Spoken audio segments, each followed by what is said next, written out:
Яңалыклар вакыты үз эшен башлап җибәрде. Студияда Лина Хәсәншина, исәнмесез?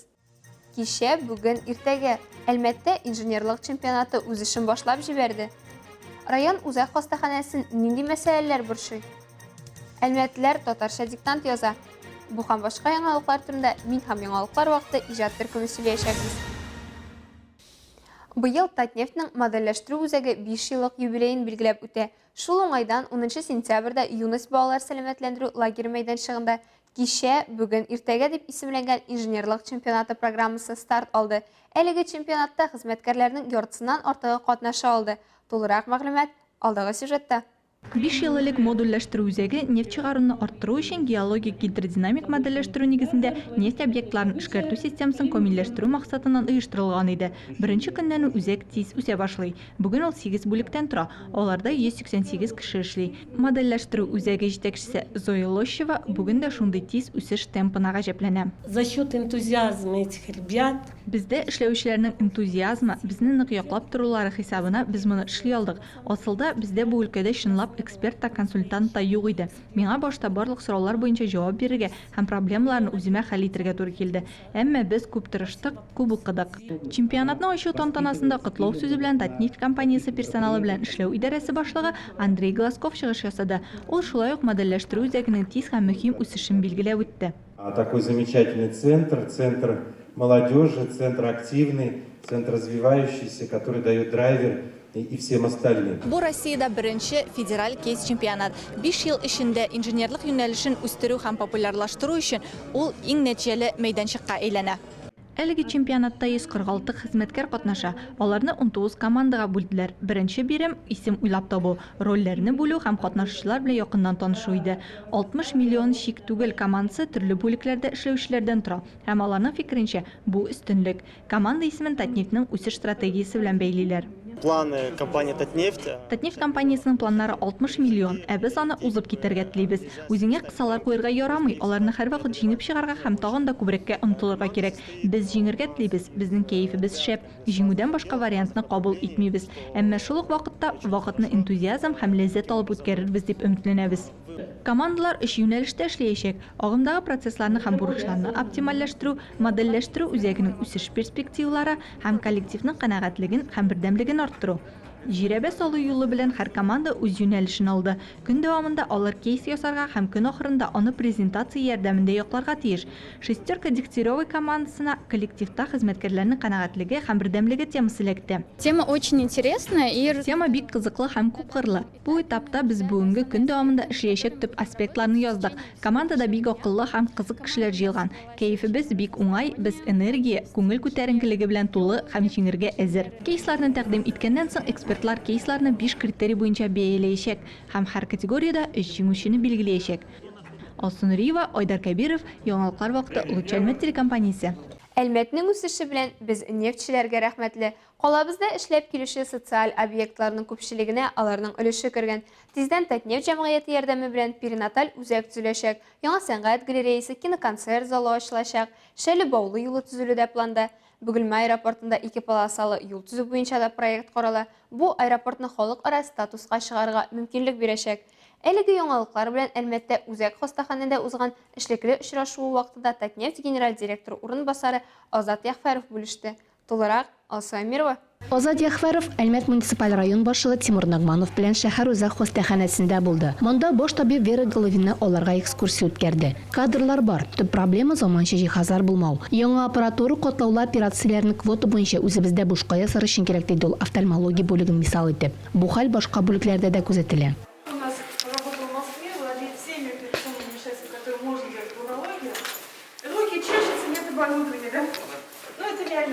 Үзәк хастаханәдә капиталь ремонт соңгы мәртәбә 2014 елда булган. План буенча киләчәктә Әлмәт үзәк хастаханәсе базасында күп профильле медицина үзәге төзү каралган. Бу Татарстан президенты карары нигезендә эшләнә. Бу эштә нефтьчеләр ярдәм итәчәкләр. Гомумән Татнефть җәмгыятенең Татарстан бюджетына керткән өлеше 40% тәшкил итә. Ул иң күп салым түләүче. 600 миллиард сум акча бюджетның төрле өлкәләрен үстерүгә юнәлдерелә. Шушы сумманың 10% гына республикада кала. Бу акчаларны төрле федераль программалар ярдәмендә яңадан республика кайтару төп эш булып тора, диде Азат Яхфаров. Президент ставит задачу, ребята, ваша задача.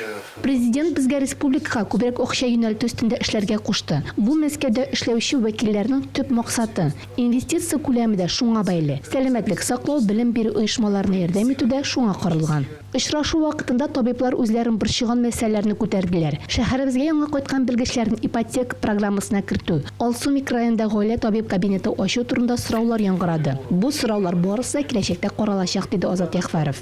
Образование и медицина наиболее, считаю, востребованные. Белем бирү һәм медицина иң кирәкле юнәлеш булып тора. Бу минем позициям. Медицинаны бюджет шартларында финанслау җитми. Минемчә, федераль бюджетта сәламәтлек саклау өлешен арттырырга кирәк. Бу иң мөһиме приоритетта булырга тиеш. Алсу Амирова, Милена Валеева, Дамир Корбанов, Яңалыклар вакыты, Луч Әлмәт телекомпаниясе. Әтиәниләр балаларын мәктәптән тыш шөгыльләр белән дә үстерү яклы һәм бу табигый да мөмкинлекләр бар икән кулланырга кирәк. Бигрәк тә спорт буенча күп алар. Әлмәттә 50-дән артык спорт төры белән шөгыльләнеп була. Шуларның 26-сы муниципаль спорт мәктәпләрендә. Иң зур һәм нәтиҗәләр буенча көчлесе ул Олимпия резервындагы спорт мәктәбе. Анда без дә булып кайттык. Олимпия резервы спорт мәктәбе җиңел атлетика, акробатика, көрәш һәм башка спорт төрләре буенча булачак чемпионнарны әзерли. Әлмәт районы физик культура, спорт һәм туризм идарәсе начальнигы Дмитрий Бакалдин сүзләренчә, Олимпия бүлеге дип аталу өчен берничә ел рәттән югары нәтиҗәләр күрсәтергә кирәк. Спортчылар ил күләмендә яхшы чыгыш ясап, төгәл структура һәм квалификацияле тренерлар булган очракта гына Олимпия резервы статусы бирелә. Школы, но помимо самой школы Олимпийского резерва, они также... Үзләренең Шевченкодагы биналарыннан тыш, алар шәһәрнең кайбер залларында, мәктәпләрдә дә балаларны әзерлиләр. Физик культура көллиятендә акробатика һәм гимнастика заллары эшли. Спорт мәктәбе үз бинасына гына бәйле дигән нәрсә юк. Шул ук илдәге иң яхшы бассейннарның берсе булган Мираста билгеле вакытта тренировкалар уза. Әлеге мәктәптә 1500-гә якын бала шөгыльләнә.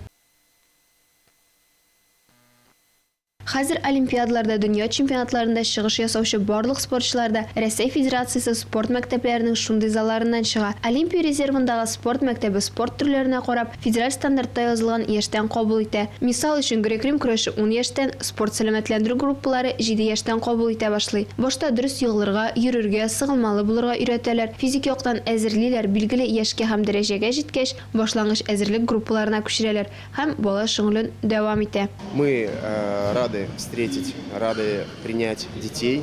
Шәһәребез, республикабыз балаларын кабул итәргә шатбыз. Бездә 7 спорт түре буенча әзерлибез. Араларында олимпия төрләре дә бар. Безнең дөнья, Европа чемпионнары һәм призерлары бар. Күп балалар спорт мастеры һәм кандидаты нормативын үти. Тарихыбыз бай, шәһәребезгә күп яхшы нәтиҗәләр бирәбез. Олимпия резервындагы спорт мәктәбе директоры Эдуард Раджиев сүзләренчә, биредә ишекләр һәрчак ачык, тренировкаларны теләге булган һәркем карый ала.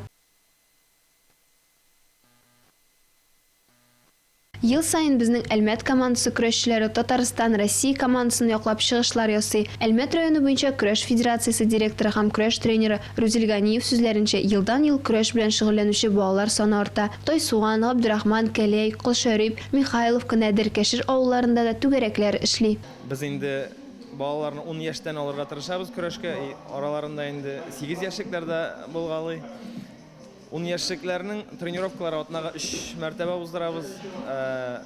Олырак яшьләрнең инде атнага 5 мәртәбә тренировкалары. Безнең инде нәтиҗәләребез елдан-ел зур уңышларга ирешәбез. Татарстан беренчелекләрендә, Россия беренчелекләрендә, ел саен инде дөнья чемпионатында чемпион миралар. Руслан Гайниятуллин милли көрәш белән 8 ел шөгыльләнә. Медальләр саны 30-га җиткән. Мин инде беренче класстан шөгыльләнәм. Миңа көрәш ошый һәм мин җиңәм.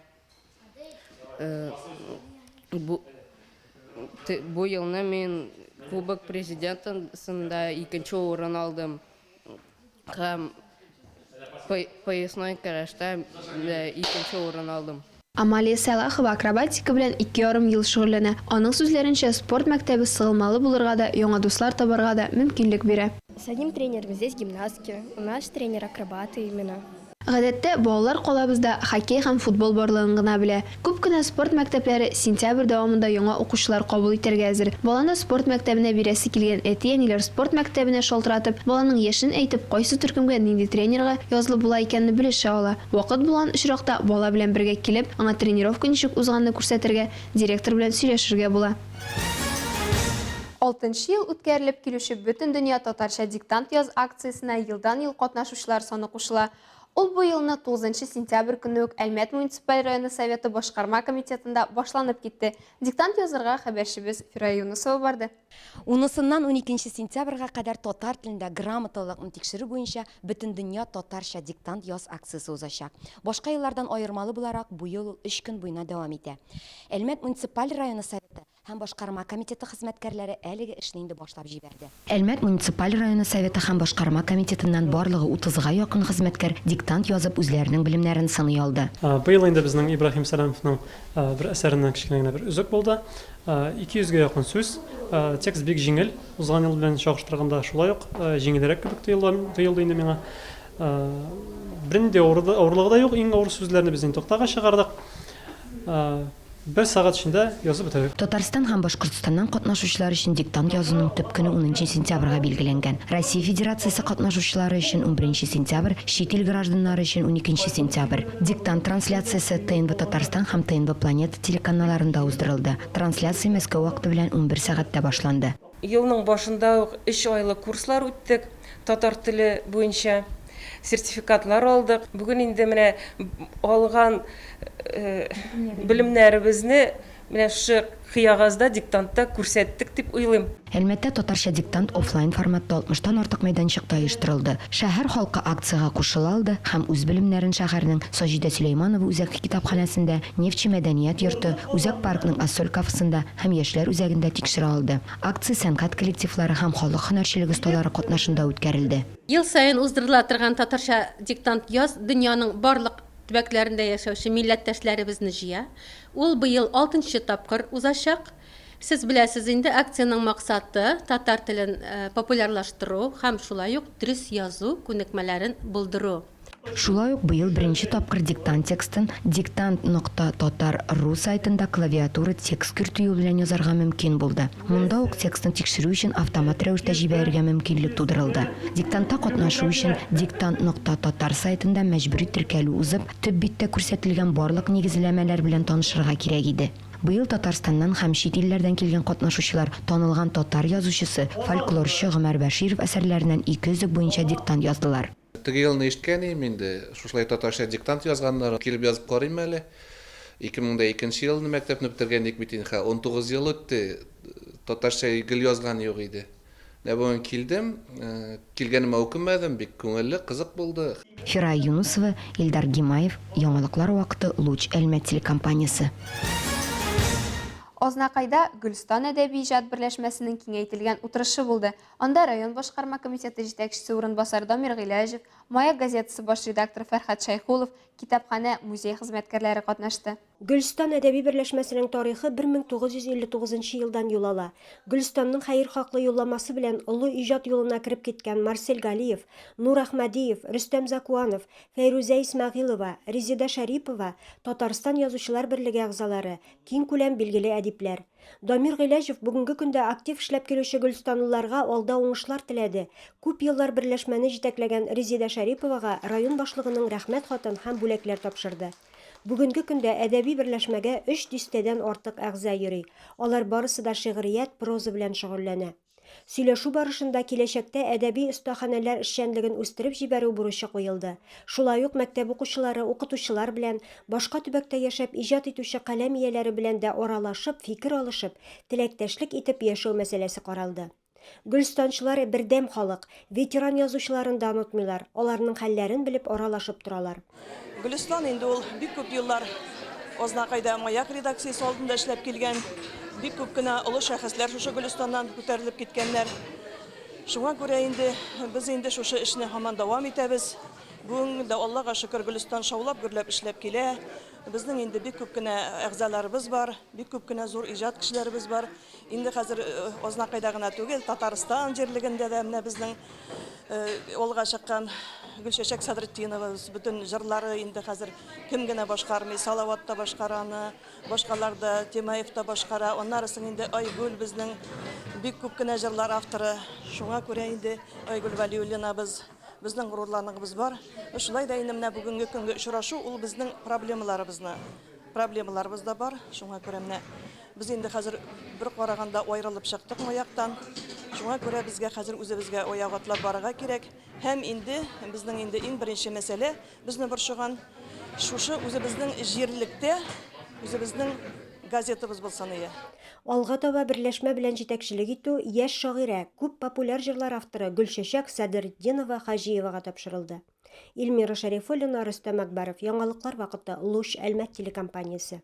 2021 елның 1 сентябреннән яшьләр арасында мәдәни чараларны популярлаштыру максатыннан Пушкин картасын гамәлгә керттеләр. Бу нинди карта, аннан кемнәр файдалана һәм кайда куллана алачагы турында алдагы сюжетыбызда. Дәүләт ярдәме белән чыгарылган Пушкин картасы билгеле бер сума салынган 14 яшьтән 22 яшькә кадәр булган Россия гражданина бирелә. Әлеге карта белән музей, театр, концерт залларына, филармония, консерватория һәм башка мәдәни чараларга барырга мөмкинлек бар. Яшьләрнең мәдәни чараларга йөрергә мөмкинлекләре булмау сәбәпле еш кына яшьләр мәдәнияткә кызыксыну югалта дип ишетәбез. Әмма өлешчә бу билет бәясе белән бәйле. Пушкин картасы яшьләргә максатчан матди ярдәм күрсәтү өчен чыгарылды. Пушкин картасын 14 яшьтән 22 яшькә кадәр яшьләр арасында һәркем ала.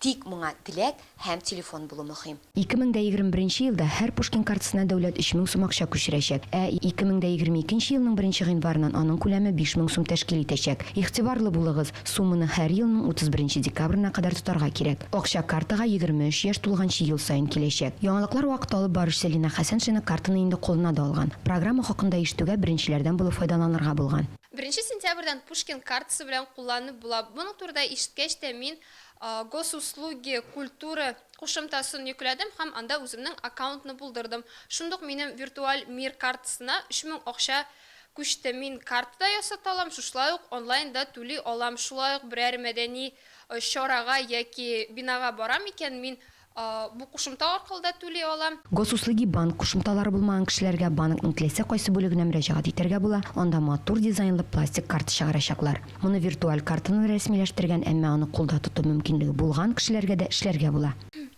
Пушкин картасы булдыру өчен App Store яки Play Market'тан госуслуги культура кушымтасын йөкләргә кирәк. Аннан шунда үзеңнең аккаунтны булдырасың һәм күрергә була Почта банк мир дип язылган һәм аккаунт булдырганнан соң монда 3000 акча кертелә. Бу акчаны мәдәни чараларга гына туздырып була.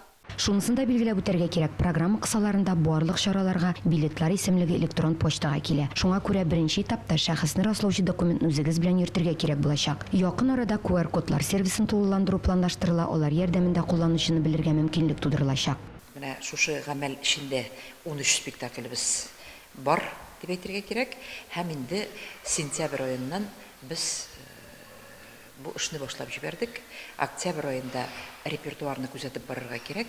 Кичке спектакльләр, алар махсус Пушкин картасы значогы бар анда, шуның тамгасы бар, без аны алуга ирештек. Проектка илнең барлык төбәкләреннән 1350дән артык мәдәният учреждениесе кушылган инде. Араларында 500дән артык театр, 400гә якын музей, концерт мәйданчыклары, китапханәләр һәм иҗади белем бирү оешмалары. Безнең төбәктә Әлмәт драма театры, картиналар галереясы, Милли төбәкне өйрәнү музее, шулай ук ЮНЕСКО исемлегенә кергән Болгар тарихи археология комплексы, Зөя Утрау шәһәрчегедә исемлектә бар. Татарстанның көньяк-көнчыгышында шулай ук Азнакайның Милли төбәкне өйрәнү музее, Минзәләдә Сабир Өметбаев исемендәге Минзәлә Татар дәүләт драма театры, Яршалда дәүләт курчак театры, шулай ук Казанның дәүләт курчак театрына да барырга була. Фирай Юнусова, Алия Байрамалова, Яңалыклар вакыты өчен Луч Әлмәт телекомпаниясе. 4 сентябрьдән бер юлы 2 республика фестивале «Созвездие йолдызлык» һәм «Наше время» безнең заман фестивальләрендә җиңүчеләр һәм лауреатларның зур гастроль туры башланып китте. Гастрольләр республика күләмендә әлеге фестивальләрдә актив катнашучы 14 районда һәм 4 зур шәһәрдә узачак. Бүген тамаша Әлмәттә дәвам итә, ә аңа кадәр аны Азнакай тамашачылары карады. Коллегаларыбыз дәвам итә. Созвездие йолдызлык, Наше время, безнең заман фестивальләреннән үсеп чыккан йолдызлар, вокалистлар концерты Азнакай районы Тамытык авылы мәдәният йортында да булып узды. Район башлыгы Марсель Шәйдуллин мондый чараның нәкъ менә Азнакай районында уздырылуы барыбыз өчен дә бик куанычлы булуын билгеләп узды. Районда талантлы балалар күп, Аларны кабаттан сәхнәдә күрү безнең өчен зур бәхет, диде җитәкче. Ул фестивальдә катнашучыларга бүләкләр тапшырды. Бик зур рәхмәт үзебезнең президентыбызга, Рустам Нургалиевич Минихановка. Ул инде аның идеясы, шулай шәһәрләргә килеп, авылларга килеп, шундай Татарстаныбызның йолдызлары чыгыш ясый. Безнең инде ул созвездие йолдызлыкта без ел сайын бик яхшы иттереп катнашабыз. Безнең бик яхшы мәктәпләребез, хореография, вокал, бәхет, фантазия, юлдаш ансамбльләре һәр вакыт инде катнашып җиңәләр. Созвездие йолдызлык фестивале хәрәкәте генераль директоры Дмитрий Туманов һәр чакчылы кабул итүләре өчен азнакайлыларга рәхмәтен белдерде. Страна наша великая. Илебез бик зур безнең, Татарстан үзенең рухи суверенитеты булуы белән дан тота. Кешеләр яхшы биредә, якты йөзле, мәрхәмәтле, якынлашып килүче зур вакыйга сайлаулар алдыннан әти-әниләрнең, әбиләрнең тәрбия җимешләре чыгыш ясау бу бик матур күренеш. Азнакайда талантлар күп, аларны күрә белгән җитәкчеләр бар. Сезнең белән безнең арада дуслык булуга бик шатланам. Чыгышларында вокалчылар үзләренең ни дәрәҗәдә талантлы булуларын күрсәттеләр. Шулай булмый мөмкин түгел. Алар бит йолдызлык мәйданчыгында тәрбияләнгән. Аларның күбесе язмышларын сәнгать белән бәйләгән. Югары уку йортларында һәм урта махсус уку йортларында белем ала, мәдәният өлкәсендә эшли. Шунысы куанычлы. Катнашучылар арасында Азнакай районыннан да талантлар бар иде. Шуларның берсе Сарла улы егете Булат Закиров.